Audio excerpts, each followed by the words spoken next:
As April draws to a close, we catch up on all things touring cars in the opening month.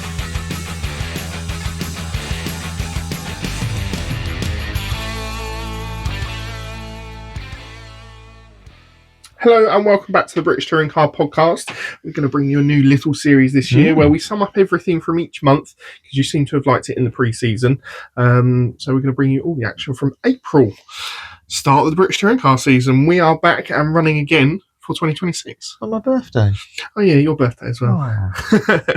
Yeah, you're another year older. I'm another year older, not necessarily wiser, but another year older for sure. But yeah, we've had plenty of action this month. We've had Media Day, we've had the opening round at Donington, and we've had a few little news stories interspersed in between.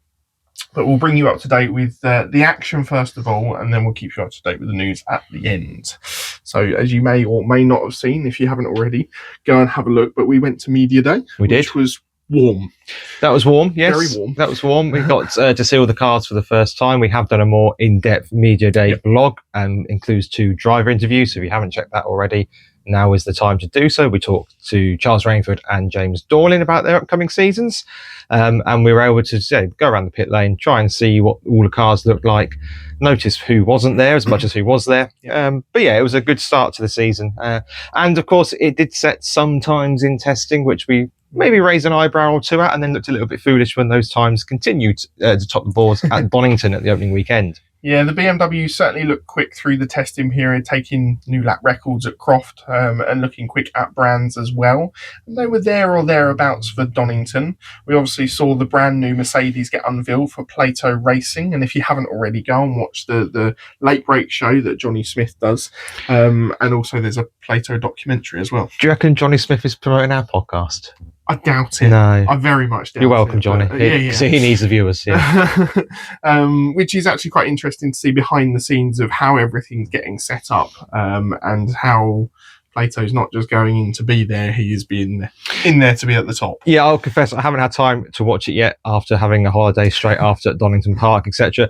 It is my plan to catch up with it over the next couple of weeks, and I think it is our plan to bring some form of Plato review or do a too long didn't watch kind of thing, podcast style thing, perhaps in one of the early breaks in the season. Probably not wait till the summer break, but at least there's a couple of breaks between races, so we'll endeavour to get that too long didn't watch and get the key points covered for you. Plato's his own enigma and deserves a podcast to himself, really, doesn't he? Well, we have got a podcast all about Jason Plato, of course. We have got the Yvonne Muller, Jason Plato Hollywood story. For fans who like Rush and that kind of thing, we have done our own little deep dive on the classic year of Plato v Muller at Vauxhall. So again, if you're looking for touring car content we've had a bit of a break between the first 2 rounds. If you're looking for something to scratch that itch, that video is still available on YouTube, and I think it's on Spotify as well. Yes, it will be. So yeah, we saw that brand new Mercedes and Plato Racing unveiled, along with the brand new Audi 4 PMR, bringing 3 cars to the grid this year. And what a start they made! Yeah, Donington Park, fresh out the box. We questioned whether the Audi could continue its testing form into race day, and it did with bells on, taking a race win and leading it. They've got their 3 drivers have taken up top 10 positions within the championship at the moment. Yeah, it certainly looks like a very promising season going ahead for them, and my Moffat call doesn't look too silly now, does it? It doesn't. Can we chat Overboost for a moment or two, because it has dominated the headlines a little bit. So for those who weren't aware, Daryl De Leon had a 5-second time penalty in the qualifying race sprint to pole thing, which we might have time to discuss a little bit more here in a moment. That put him back 5 seconds. And this is where I'm trying to get to the crux of the discussion, really. We touched on it on the review show, but we've got more time here. Adam Morgan received a 5-second time penalty in round 1 for a overboost infringement, and Tom Ingram was disqualified from round 1 for, and I quote, a significant overboost infringement. I don't understand. No one seems to understand. What is your take on this at this juncture? I really think we need it set out in stone as to what amount of boost is significant overboost and what is just a little bit overboost, and what the limitations are, basically. Yes, okay, there are viewers out there and there are fans out there that don't want to know the ins and outs, but there are people there like you and I who want to understand what complications there are, and why there can be this overboost in what looks like a software issue. I was going to say, because as far as I can tell, nobody has delivered a explanation to your average trackside fan to how this can happen. Now, I completely understand what you're saying. Some people want to watch the racing, don't really care about the technical bits. However, I have seen fallout from this weekend of the conspiracy theory tin hats. Alan Gow is fixing the championship, blah, blah, blah, blah. And what I will say is that whilst I think that is nonsense, by not actually explaining how this happens, why it happens, and what the differences are between an Ingram and a Morgan, you are only going to add fuel to those fires of conspiracy, of foul play. You know, the touring cars has got very tribal. People firmly believe this is to try and get Sutton his 5th championship so early on. It's nonsense, but what I will say is that you can forgive and, if not forgive, at least understand where some of this feeling comes from when there's not been any other explanation other than, he overboosted, so he's disqualified. But he overboosted, but it's a little bit less, so it's fine. There needs to be a lot more transparency regarding it. Because Ingram didn't seem to really understand it either. I mean, he's not going to come out and say, oh, yes, and give us a breakdown explanation. But equally, if he's acting, he should be getting himself a part in a BBC mockumentary or a drama, because he genuinely seemed confused to what had gone wrong. And to add even further problem, I'm sure that, and I might need to go back and watch it, I'm sure in qualifying, Tim Harvey said that the car could no longer overboost because it would kick it. The software was designed to, if you did overboost, it would drag it back effectively. To self-equalise during the race. But that clearly cannot be the case. So either Tim Harvey is wrong, which is a possibility, I accept. That has been heard before. Yeah, I accept, is a possibility. Or the rules haven't been correctly communicated, or the rules have changed again last minute, as we've seen with the Jack Sears, because nobody thought Osborne was in the Jack Sears until suddenly Osborne was aware that he was in the Jack Sears. Until suddenly Osborne was back in the Jack Sears. So I think that it needs clarity, because otherwise it's going to be something we're going to see throughout the season. And also as well, we don't want championships decided by these technical infringers. And yes, Ingram was very fast in race 1. That is fine. Also a massive setback with a disqualification from a race and then having to start at the back of the next race. Yes, okay, Sutton and Ingram have shown the skill at the Donington weekend of how they can just power through a field, even with the regulations that are currently in place. Yes, the green will always rise to the top, and the best drivers will probably take the majority of the points throughout the season and be there vying for the championship. But the fact that he's had 2 races affected by it, we need more understanding. Yeah, absolutely. And we also need to understand what constitutes bad and what constitutes less bad, because minimal. Is it a case that Ingram's had the boost on the entire race, or is it a case that there's just so many questions to ask, and as this is now playing such a key part in the championship, with every weekend your boost allocation will change depending on where you're at in the championship and where you finish races, etc. This really does need making easy for fans to watch, because I will say, and I think we've discussed this about, and I'm going to talk about this subject in a minute, everything this season seems so overly complicated for your average race day fan. It does. That it just feels like they have decided to make everything as difficult as possible. And it just, I'll bring up now, the Goodyear Award, the inaugural winner of the first round was Ash Sutton, fair enough. But they're already, the 4 drivers they picked caused uproar on social media, because lots of people felt that certain drivers have been missed out who shouldn't have been. And okay, I don't think you can really argue Sutton deserved the award for the weekend as a whole. Obviously, took 2 wins and a podium. Yes, he did very well. There's no doubt about that.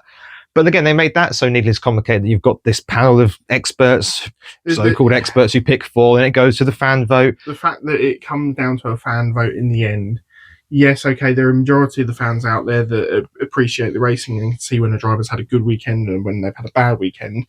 But ultimately, it's a popularity contest. But why can't they just cut out the middleman and go straight to the fan? In F1, they do that, and I would say that more often than not, they get the driver of the day right in F1. More often than not, there are sometimes you go, what? But generally, and actually I've seen it in F1 before where, say Verstappen has won the race by 30 seconds or whatever, he's still not driving the day because it's boring. So they've actually picked someone like Behrman, who's come through the field to finish 6th. Why can't we have, just go straight to the fans? Why have we got to have this? He had a brother in F4, He did. But again, they've just, I just think that they are, it's getting gimmicky, and they are trying to pretend, I don't know about you, but it feels like they're just trying to copy F1 in every possible way at the moment, but doing it but saying we must add our own twist to it and making it complicated. Yeah, if you have been living in a black hole, we have had the opening weekend at Donington, which Rust went through the penalties for there. There is more penalties. Okay. If I can quickly cover those off, or do you want to cover the race wins off first? You go for that first. Okay, so there was also a final penalty discussed in race 3.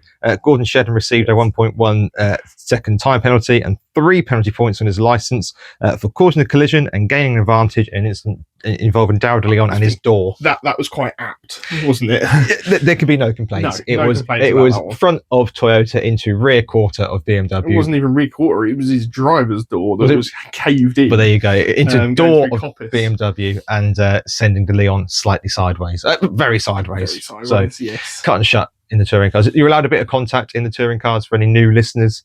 Well, I say you're allowed. Ideally you're not, but some margin will be given. That is not a margin. No. Yeah, that is not a margin that is given. That is not a rub. No, certainly not. That is the police with the special red key at 4 a.m. And as you mentioned, we have had a new format come into the touring car weekend. So we have had qualifying on a Saturday be adapted and changed from what it was last season. And then we also have what they call qualifying race, but they like to phrase as a race to pole, and you like to phrase it as something different. I have done some reflection on this because we have had feedback, and it's fair. It's a game of opinions that perhaps have been a little bit harsh on it. I'm prepared. I think that in principle it could be quite fun. However, I still can't get over that the 30 minutes to precede it are going to be dull as dishwater for the rest of the season. Yeah, so it might be necessary evil, and if the sprint to pole race event thing, there you go, to give it its full name, continues to give interesting results, and I don't think it will, by the way. I think that the novelty will wear off after a couple of rounds and drivers will play it safe and safer and safer. But let's assume that it does stay fun. Then okay, that could be a necessary evil. But yeah, I was completely against it at the start of the season. I've moved slightly more into and we'll see whether we go back to completely against it. So yeah, we have 2 15-minute qualifying sessions set by the odd and even finishing order from the 40-minute practice session in the morning. That then sets the fastest group set one side and the slowest group on the other side. Then sets the grid basically for the race to pole. And then whoever wins that race to pole and the grid order that finishes in, subject to penalties, which we saw, will then start race 1 on Sunday, back to a more regular format from pole position, and we take the weekend from there as we would have done in the last few seasons. Agreed. So qualifying was topped by Tom Ingram this weekend. The qualifying race was then won by Dan Rowbottom, courtesy of a 5-second penalty to Tom Ingram. But he did only win it by 24 thousandths of a second in the end. Yes, that penalty was for an out of position start. It was. And then on to race 1. It was taken by Mikey Doble in the end, following further penalties. Ingram being disqualified, as we just discussed. Yes. Yep. From Ashley Sutton from Charles Rainford. Race 2, we then had Ash Sutton win from Dan Camish from Gordon Shedden. And then race 3, the reverse grid, we again had Ash Sutton win from Tom Ingram from Ricky Collard. Agreed. Right. There's been a little bit of fallout following the race. Certainly. Following an incident that occurred in race 1. Was it the qualifying race? My apologies, qualifying race. Where Sutton had a little to do. Yes. That was controversial enough. That was controversial enough, yeah. Sutton went for a gap that was certainly closing on Ingram in going on to the second lap of the qualifying race. Dropped a wheel on the dirt, slid across the face of his teammate, Camish, who had to take avoiding action, and actually ended up in the gravel at the entry to Redgate. Yes. The incident as a whole was quite exciting at the time and controversial, but the recovery of that incident is where we've had plenty of discussion on our social media. Yes, we have. So this all started with let's go through what actually happened first of all. So the Sutton was stricken just in the gravel trap as you exit the corner, about mid corner, mid corner, and he was fairly close to the racing track edge, so he wasn't up towards the fence. It was a small off, but he was beached, so he had to be recovered. This meant that they had to call a snatch vehicle, which was they have a license for, as I understand it, and Sutton was snatched from the side of the circuit. However, we had this section covered by double yellow flags, and we had double waved yellow flags, I should say, to signify that there are marshals on track recovering a vehicle, and the flag means slow down and be prepared to stop. Yep. And we had 2 laps of the cars coming past the incident while it was being cleared. I think it's fair to say that slow down and be prepared to stop means different things to different drivers. Yeah, it doesn't necessarily enter the head of a race driver with a helmet on. We've discussed this many times over as to what we feel is sufficient for drivers to slow under yellows and the actions that they should be taking, and we've been fairly vehement in disagreeing with some actions of some drivers.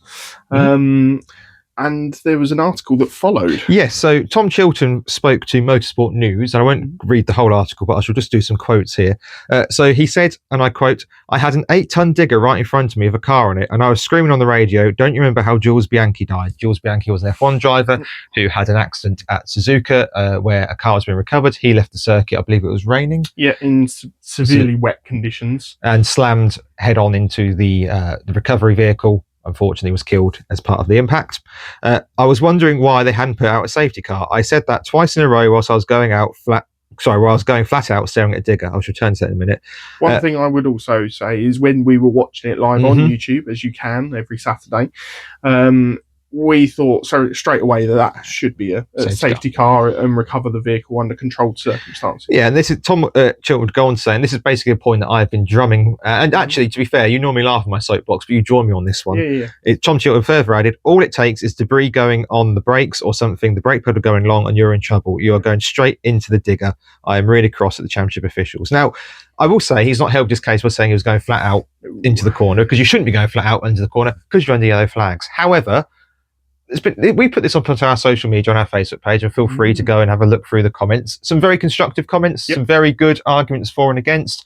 And a lot of people that have come out against our view have said, well, Tom shouldn't be going flat out. I agree. But that highlights our point in a nutshell, is that the safety car...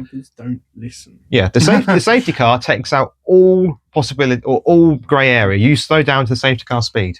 Yep. Yellows, you could slow 5 miles an hour. The guy behind you might slow 30 miles an hour. It's, to a degree, it is a perception to how fast you think you should be going through that sector.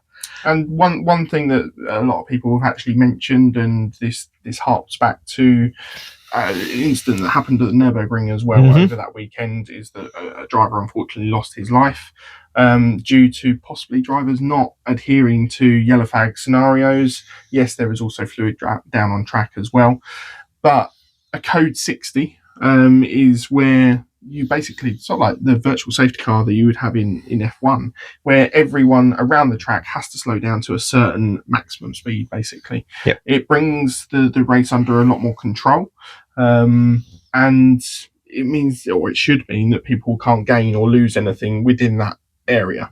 Yeah, you have a delta time that you're not allowed to exceed. Exactly. On that point, I apologise for any mispronunciation. Alexander Koshahov was disqualified from the ADAC 24-hour Nürburgring qualifiers, lost his DPN licence after he was clocked going 201 kilometres an hour in double yellow flags and 192 kilometres an hour through a code 60. So that's the point, is that, okay, you could say that that's a bad example, but you only need one bad example. That is why, for me, and it's the point I've made continuing the social media debate, don't put it in the hands of drivers who are going to use discretion. Put it in the hands of the clerk of the course and the safety car driver to set the speed through that section. And don't get me wrong, even under a safety car, something can still go wrong. I'm not saying that. And but at least you're at a lot lower speeds where the consequences are likely to be less. Yeah, the only other option is to completely red flag it to remove the vehicle, which I think is potentially excess, unless it's raining. If it's raining, I don't think there's any argument. You red flag. In my opinion, you should be red flagging it and you should be getting it sorted. But yeah, it has caused debate. It's caused interest. I've seen quite a few different suggestions, different arguments that I hadn't necessarily thought of, and that I think on the whole, the Facebook thread conversation has been very respectful and very constructive, which is always nice to see. But yeah, we'd be interested to know what your thoughts on that are, whether you are firmly in the Chilton and our camp of why you're taking a risk, or if you think that if drivers feel this way, they should look at their own actions first. And I think there's somewhere in the middle on that. Yeah, there's definitely got to be compromise from both sides, but paramount to everyone's safety is the marshals at the track along with the drivers that are on the circuit. Otherwise, if we don't have either of those, we don't have any racing at all. Can I make a really cynical point as well? Cool. If that's races 1, 2 or 3, it's a safety car. It's because it's a sprint race, so they don't want to lose Possibly. time under it. It's cynical. Yeah. But I reckon if that's races 1, 2 or 3, it's a safety car. Yeah. No, I can see your point of view from that. Obviously, that is my opinion. It is not fact, but yeah, we saw the safety car utilised in 2 of the 3 races over the weekend. So yeah, for me, and we lost a lot of time over that weekend due to safety cars in other formulas as well. And sometimes the schedule does have to compress and allow for those bits and pieces. And unfortunately, it didn't look like the marshals got much of a lunchtime that weekend.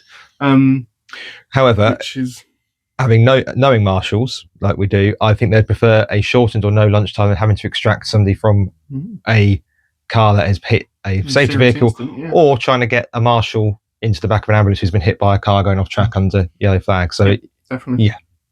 Safety should always be the number one paramount. And unfortunately, as you mentioned with the Nürburgring same weekend, motorsport is dangerous, and it was a tragic reminder of how dangerous it can be. Yep. It is.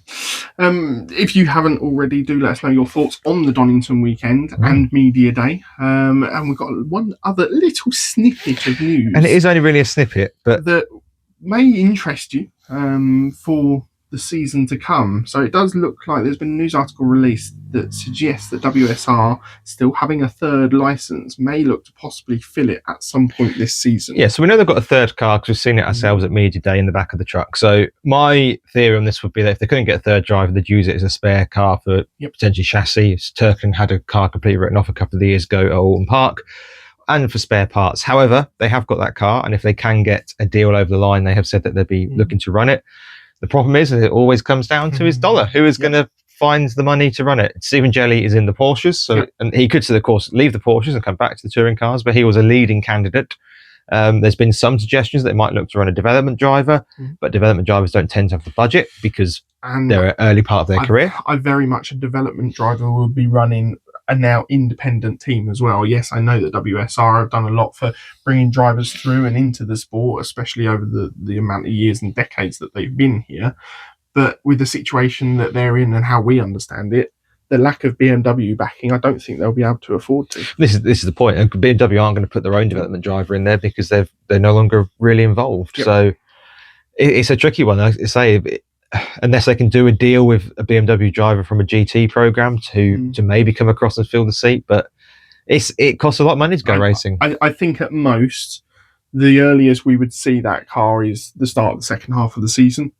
We already know that Ricky Collard, being one of the drivers on the grid currently, has only got a deal for half a season at his current team. So there are deals to be had for certain drivers, and we've seen it throughout the last few decades that drivers will pop in and out of the sport, whether it's for half seasons, 3 races, 3 weekends, 3 races. It does happen.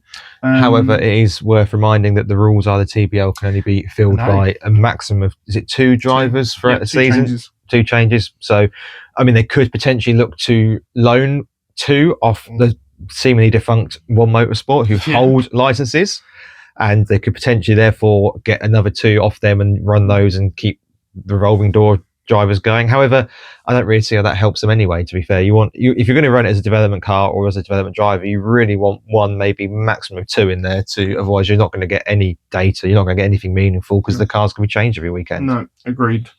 I think that pretty much brings us up to date with everything that's happened in April so far. I think so. If we have missed anything, let us know down in the comments, as we'd like to know all the news that is going on. And feel free to discuss anything that we've mentioned down below as well. Absolutely. We'll be back with a Brands Hatch preview next week.